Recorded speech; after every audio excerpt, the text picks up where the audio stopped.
Hola, mi nombre es Eliana Hernández y hoy vamos a ver el examen físico abdominal o del aparato digestivo. Como una pequeña introducción hay que resaltar que para realizar este examen se necesita que el paciente se encuentre en una posición de decúbito dorsal con una pequeña inclinación tanto de la cabeza o en algunas ocasiones en los miembros inferiores, o podemos colocar una almohada debajo de las rodillas o debajo de la nuca, que nos facilite hacer este examen físico. También es importante que el paciente tenga las extremidades superiores alrededor de su cuerpo, y con respecto al espacio donde se realice este examen físico, una buena iluminación y también un espacio libre de sonidos ambientes. Iniciando con la división topográfica del abdomen, este va a estar constituido de 9 regiones, que va a estar formado por 2 líneas horizontales, el cual va a estar una en la región inferior de la 10ª costilla y la otra va a estar por encima de las crestas ilíacas, y las 2 líneas verticales, el cual van a estar entre las espinas ilíacas anterior superior y la línea media. Como podemos observar en esta imagen, cada cuadrante presenta su nombre, ya sea epigastrio, mesogastrio e hipogastrio, y a región laterales los hipocondrios derechos, los flancos derechos e izquierdos y las fosas ilíacas derecha e izquierda y su respectivo órgano en cada cavidad. En la inspección nosotros tenemos que la inspección dinámica y estática. En la estática nosotros tenemos que resaltar cómo es el estado o la forma del abdomen. Normalmente el abdomen es plano en la parte superior y levemente abovedado en la parte inferior, y en algunos casos podemos encontrar un abdomen distendido, también conocido como el abdomen globoso, en los pacientes obesos, pero algo característico de ellos es que su ombligo está hacia adentro. El caso contrario podemos encontrar en pacientes con ascitis, que es la presencia del líquido en la cavidad abdominal, y esto se da más que todo porque hay un aflojamiento de las paredes laterales, lo cual hace que el ombligo, la cavidad abdominal se achate, y esto da un aspecto similar, muy similar al abdomen de un sapo, y esto es llamado más que todo abdomen en batracio. Como observamos en la imagen superior, este paciente presenta cirrosis, por lo cual vamos a ver una circulación colateral muy marcada, y este ombligo vamos a ver que va a estar fuera de la cavidad. También encontramos que hay una distensión de la porción superior y una distensión de la porción inferior. En la porción superior vamos a encontrar más que todo en pacientes con dispepsia, ya que se ve por una distensión de la cámara gástrica, o en pacientes con gran ingesta de contenido gaseoso o azúcares. Y en la región inferior vamos a resaltar esas mujeres embarazadas. También podemos encontrar que en las visceromegalias da un abdomen asimétrico debido al aumento de ese órgano que está en esa cavidad, ya sea hepática o esplénica, y también encontramos el abdomen circunscrito o superficiales, que se da más que todo por la presencia de cuerpos en la región superior de los músculos abdominales, como en el caso de los lipomas o de tumores, o también en la presencia de hernias o eventraciones. Hay otras clases de abdomen, como está el abdomen excavado y el abdomen en tabla. El abdomen excavado es muy característico en esos pacientes con desnutrición, y este va a tener una forma cóncava. También se pueden observar pliegues en estos pacientes, y podemos observar en pacientes con una tuberculosis ya muy crónica o con carcinoma broncogénico, ya en un estado muy avanzado. Estos pacientes se caracterizan por una caquexia. En el abdomen en tabla es característico de pacientes con una peritonitis, debido a que el abdomen propiamente, como es tabla, va a estar plano y no se pueden percibir los movimientos respiratorios abdominales. La piel también se debe analizar si hay presencia de cicatrices, si hay presencia del vello púbico, también de las estrías y como en el caso de las embarazadas con embarazo ectópico, especialmente el tubárico, podemos observar la presencia de hematomas en la región inferior del ombligo o también en la de los flancos de ambos lados. También podemos observar que en el ombligo normalmente puede estar hacia adentro o prominente en los casos de la citis, como vimos en la imagen anterior. Pero en este especial puse la imagen de un ombligo con un nódulo de la hermana María José, que esto se da más que todo porque hay un infiltrado en la piel.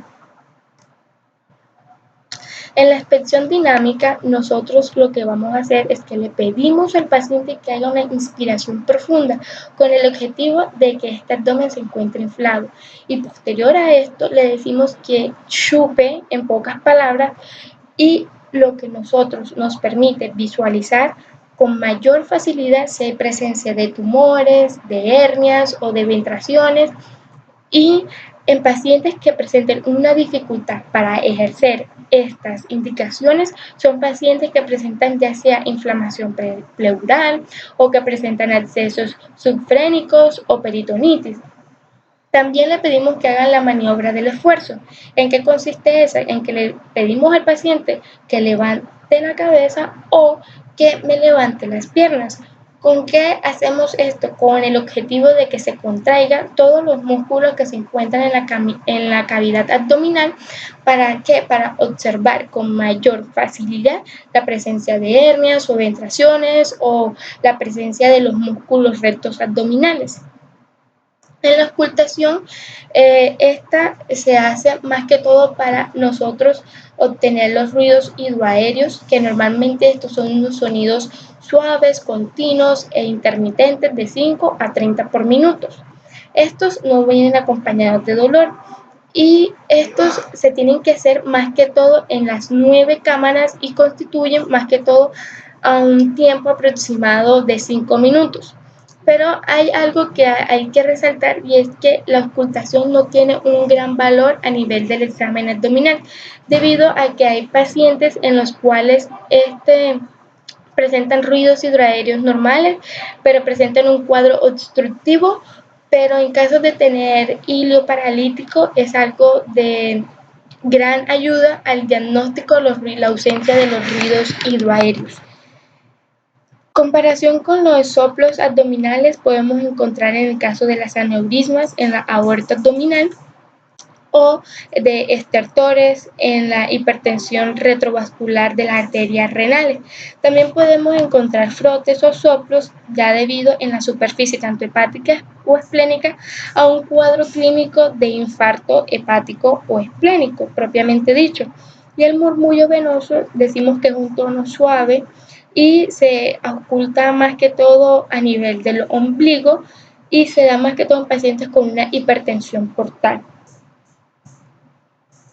En la percusión nosotros vamos a hacer esta técnica utilizando nuestras manos percutora y nuestra mano plexímetra, que van a hacer movimientos suaves sin rebote. ¿Qué quiere decir eso sin rebote? No es lo mismo como en la cavidad torácica que hacíamos 3 o 4 golpes, no.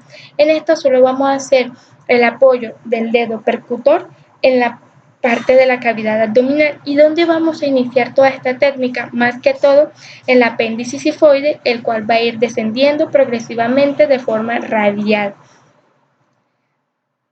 También debemos de resaltar que nosotros en la percusión vamos a encontrar tanto timpanismo como matidez. La matidez la vamos a encontrar en los órganos macizos y en el resto de la cavidad abdominal vamos a encontrar el timpanismo como es en los órganos tubulares, pero esto va a variar mucho dependiendo del contenido gástrico o gaseoso, en estas cavidades. En los pacientes con distensión abdominal, nosotros podemos encontrar en esos pacientes de ascitis 2 maniobras para llegar a este diagnóstico. ¿Cuáles son las 2 maniobras? Como vemos en la figura A, que es la maniobra de la matriz desplazable, nosotros le vamos a pedir al paciente que se ponga en decúbito lateral, ya sea derecho o izquierdo, y vamos a percutir desde la región superior hasta la inferior, en donde vamos a encontrar que esta línea media va a delimitar la matidez en la porción inferior. Y para confirmar este hallazgo, nosotros vamos a decir al paciente que se ponga del lado contrario y vamos a hacer la misma técnica. ¿Por qué se da esto? Por el desplazamiento del líquido que se encuentra en la cavidad abdominal. Y también podemos hacer la maniobra de la onda cítica, el cual consiste más que todo en utilizar la mano dominante y la mano de percusión, que es la mano derecha, como se ve en la imagen, el cual nosotros vamos a utilizar la mano izquierda con el talón de la mano y el pulgar haciendo presión para bloquear ¿qué? Bloquear la propagación de la onda, y con pequeños golpes nosotros vamos a sentir cómo se desplaza este contenido de líquido de un flanco al otro flanco. Y esto también se hace del lado contrario, y con solamente sentir con la mano que está apoyada en el abdomen la onda, podemos confirmar que el paciente tiene un cuadro característico de una ascitis.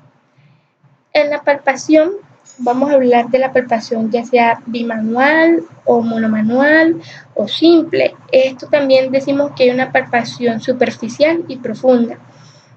En esta palpación superficial nosotros vamos a iniciar con la palpación de la mano del escultor de Merlin. ¿En qué consiste esto?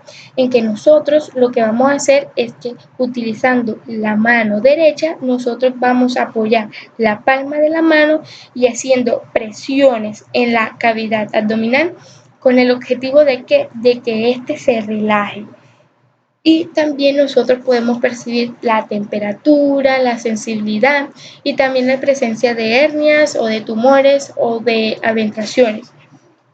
En la palpación bimanual, nosotros tenemos que resaltar que hay dos maniobras muy importantes, que es la maniobra de Galambos y la maniobra de Obraztsov. La de Galambos es que nos permite hacer presiones con el dedo plexímetro, y la maniobra de Obraztsov hacemos presiones con el talón de la mano. También debemos de resaltar que hay la maniobra del esfuerzo, donde nosotros le decimos al paciente que levante la cabeza o que levante las piernas para nosotros hacer una palpación de los músculos y poder tener una amplia visualización de la presencia ya sea de hematomas o de tumores o de hernias. También vamos a hacer que la maniobra de chosqueo o de bazuqueo gástrico, nosotros buscamos más que todo los movimientos, lo usamos con movimientos rápidos en pacientes en ayunos. ¿Qué quiere decir esto? Que tiene que tener de 4 a 6 horas sin comer previamente. La presencia de ruido hidroaéreo es algo anormal y es característico del síndrome pilórico.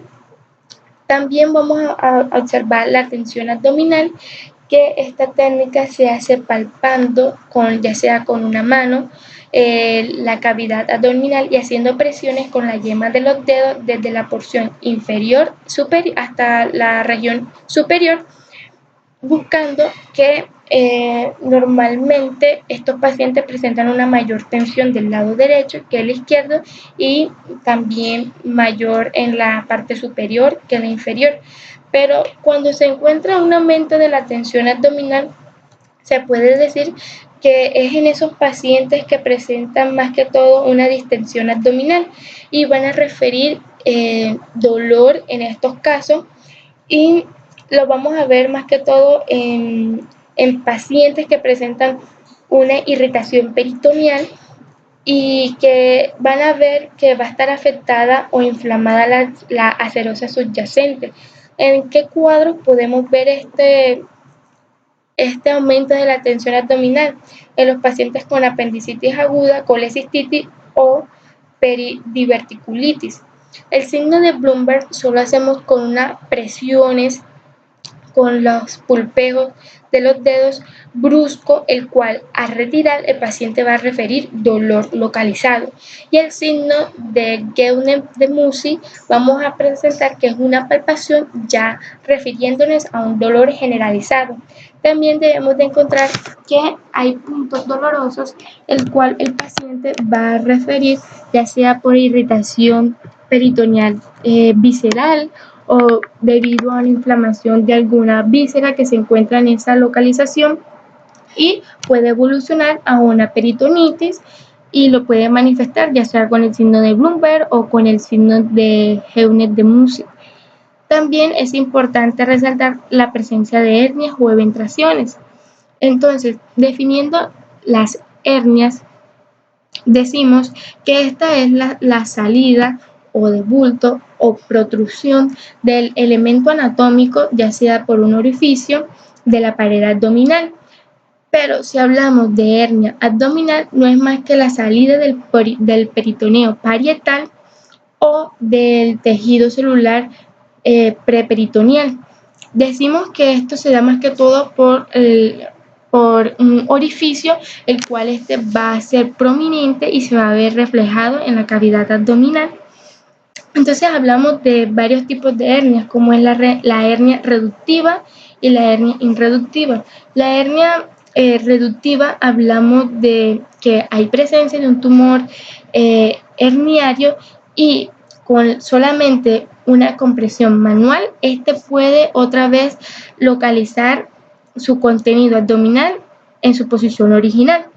Pero también hay otra clasificación de esta que es la hernia coercible y la incoercible. La coercible es aquella que se sostiene en su cavidad abdominal y la incoercible es aquella que después de hacer la maniobra de presión vuelve a salir de la cavidad abdominal. Y también encontramos las hernias irreductibles que no funcionan con la maniobra de presión. Encontramos las hernias agudas, que son las atascadas, y en un compromiso ya mucho más grande, que es un compromiso vascular, encontramos las hernias estranguladas, que son de urgencia quirúrgica. Las eventraciones decimos que es la salida del contenido abdominal que tiene debido a que este ya no sale con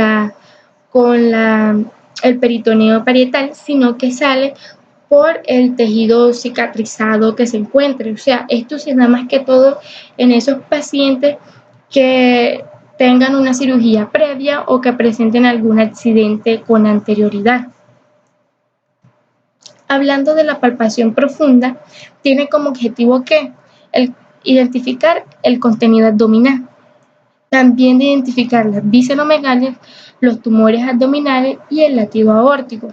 En estas vamos a encontrar 3 maniobras que se practican muy importantes y hay que resaltar la maniobra de Miskowski, que le decimos al paciente que tenga una expiración fijada, que esto nos facilita reconocer lo que son los tumores retroperitoneales, ya sea a nivel del riñón, y estos se van a ver movilizados o que van a descender en la inspiración, pero van a estar retenidos en la expiración. Por eso es que le pedimos al paciente que retenga la expiración. La maniobra de Jodice San Marino, esto lo que hace es como una palpación abdominal más el tacto rectal. ¿Para qué hacemos el tacto rectal? Como para relajar mejor la cavidad abdominal, nosotros poder tener una mayor facilidad al momento de palpar la cavidad abdominal y para poder percibir presencia de algún cuerpo extraño. Y también sirve principalmente para localización del dolor. También hablamos de la maniobra del deslizamiento de Gerard y Hausmann, que es una maniobra que se realiza bimanual o monomanual, en el cual utilizamos la mano percutora en los órganos y deslizamos, más que todo tratando de identificar los contornos de ese órgano. Ya hablando de los órganos tubulares o macizos, empezamos con los órganos tubulares, como es el caso del estómago, el cual normalmente no es palpable, pero la maniobra que nos sirve para palpar el estómago es la maniobra del bazuqueo. ¿Y con qué objetivo hacemos esto? Con la identificación de los ruidos hidroaéreos, que normalmente son hasta las 6 horas después de la comida. En caso de lo contrario, podemos decir que el paciente está en presencia de un síndrome pilórico, o en casos de cáncer gástrico o de estómago, podemos encontrar tumores en el epigastrio. En el intestino delgado normalmente no es palpable, y tampoco en el examen físico nosotros lo que vamos a hacer es que si en la inspección encontramos alguna anormalidad, una hernia o alteración, con la palpación vamos a confirmar lo que vimos en la inspección. Y en el colon nosotros lo vamos a dividir en ciego, colon ascendente transverso y colon descendente y sigmoide. En el ciego, nosotros a la palpación, vamos a hacer compresiones bimanuales utilizando los pulpejos de los dedos, y más que todo se va a hacer en la fosa ilíaca derecha, y vamos a encontrar la palpación del ciego va a tener un estado elástico, móvil e indoloro. Y en el colon ascendente y transverso normalmente estos no son palpables. Finalmente, en el colon descendente y sigmoide, el descendente no es palpable, pero el sigmoide se palpa en la fosa ilíaca izquierda y tiene el grosor normalmente de un dedo, y es algo móvil y con frecuencia está ocupado, ya sea por el contenido gástrico. En la aorta y en el hígado, la aorta normalmente nosotros vamos a palpar más que todo este pulso de la aorta abdominal, y lo vamos a encontrar en el epigastrio a la izquierda de la línea media. ¿Qué va a pasar en los pacientes obesos? Nosotros vamos a tener la necesidad de utilizar ambas manos para realizar esta maniobra. Utilizamos haciendo presiones con la mano flexímetra, y con la mano percutora vamos a sentir las palpitaciones de esta arteria aórtica abdominal. En el hígado nosotros vamos a encontrar tanto las maniobras monomanuales o simples y las maniobras bimanuales. En las monomanuales nosotros vamos a encontrar que estas van a iniciar desde la región inferior hasta llegar a la región superior del borde costal derecho, con el objetivo de palpar, así sea, los bordes del hígado, que nosotros normalmente no vamos a palpar nada, solamente en pacientes delgados o muy delgados podemos palpar lo que son las superficies del hígado, que son lisas, y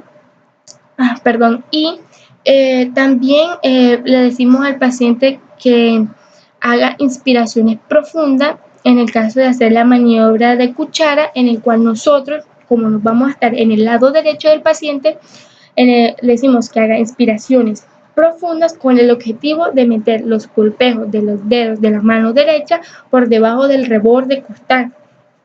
Ya las maniobras bimanuales, como es la de Chaufat, como la de Gilbert o como es la del enganche de Matthew, estas todas el médico o el examinador se va a encontrar del lado derecho del paciente, y en la de Chaufet, que se encuentra en la imagen que estoy señalando aquí, el médico va a utilizar la mano dominante, la derecha en la mayoría de los casos, y va a comenzar a presionar con los pulpejos desde la fosa ilíaca derecha hasta llegar al hipocondrio derecho, y con la otra mano a la izquierda va a hacer unas presiones subiendo o haciendo las presiones que hace que el hígado suba, y podemos observar el fenómeno del peloteo hepático. También vemos la maniobra de Gilbert, el cual el examinador está del lado derecho, y vamos a hacer un ángulo recto con los dedos índice y medio, y vamos a pedirle al paciente que haga una inspiración profunda para lograr palpar ese borde hepático por debajo del hipocondrio derecho, del borde costal derecho. Y también vamos a ver la maniobra de enganche de Matthew, que le decimos al paciente que haga inspiración profunda. Vemos que hay una interposición de los dedos índice y medio, y esto lo que hace es que en forma de como de enganche, de cuchara, las manos van a estar un poco cóncavas y va a facilitar el alcance de los lóbulos hepáticos. También podemos observar la vesícula biliar, y en esta hay que resaltar que se hacen las mismas maniobras que nosotros hicimos en la palpación del hígado, y una maniobra característica es la maniobra de Murphy, que esto lo que va a hacer es buscar signos de dolor en esta localización del hipocondrio derecho, el cual la técnica es que el examinador va a estar del lado derecho del paciente y con la ayuda de sus pulgares va a hacer presiones tanto del pulgar y el talón de la mano, y si el paciente presenta signo de Murphy positivo, va a ser un cuadro de litiasis o quelolitiasis. En el vaso vamos a encontrar que podemos hacer el examen ya sea en decúbito dorsal o en decúbito intermedio lateral o en posición de Schuster. Esta podemos hacerlo tanto del lado derecho o izquierdo del paciente. En el lado derecho del paciente utilizamos la mano derecha presionando lo que es la fosa ilíaca derecha, y con la otra mano vamos a hacer que empujar el vaso hacia la región medial para ver si hay signos de esplenomegalia o hay presencia de dolor en estos casos. Y vamos a ir ascendiendo hasta llegar al hipocondrio izquierdo. Y en el caso del examinador del lado izquierdo, lo que vamos a hacer es que utilizando la mano derecha en forma de gancho, vamos a situarla por debajo del reborde costal izquierdo, y con la otra mano vamos a facilitar o a empujar hacia adentro ese vaso para contrarrestar la presión. Y también podemos utilizar la maniobra del variante de Middleton, que le pedimos al paciente que ponga el puño por debajo de la 10ª costilla y para que éste haga presión debajo de esa región y facilite a la palpación del vaso. En caso de que al paciente no se le palpe de forma adecuada con una actitud de decúbito dorsal, lo podemos practicar en la posición de Schuster, que es utilizando el examinador va a fijar su rodilla o en algunos casos se sienta al lado del paciente dándole la espalda y mirando hacia las extremidades inferiores de este, utilizando la mano derecha haciendo presión en la reja costal y la mano izquierda por debajo del reborde costal palpando el vaso, y le decimos al paciente que hay inspiración profunda. Pero en el caso de la maniobra de Merlo, le decimos al paciente que relaje las extremidades superiores, que flexione los muslos, y nosotros utilizando la mano derecha en forma de gancho, situándola debajo del reborde costal izquierdo, y la mano izquierda lo que va a hacer es que va a empujar el vaso para que éste descienda. Y por último, en la palpación del riñón, tenemos que decir que utilizamos la técnica de Guyon debido a que el riñón está situado normalmente en la región retroperitoneal y tiene 12 centímetros de largo, 6 centímetros de ancho y 3 de espesor. ¿Y qué le pedimos al paciente? El paciente debe estar en una posición de cúbito dorsal. Nosotros vamos a utilizar la mano derecha haciendo presiones, ya sea desde la fosa ilíaca, ascendiendo en esta región, y el médico o el examinador que debe estar en el riñón evaluado debe colocar su mano izquierda o la mano restante en la región posterior haciendo presión, y lo normal es que el riñón no se palpe, pero en algunos casos como en los pacientes delgados o caquéxicos se puede palpar el riñón. Muchas gracias.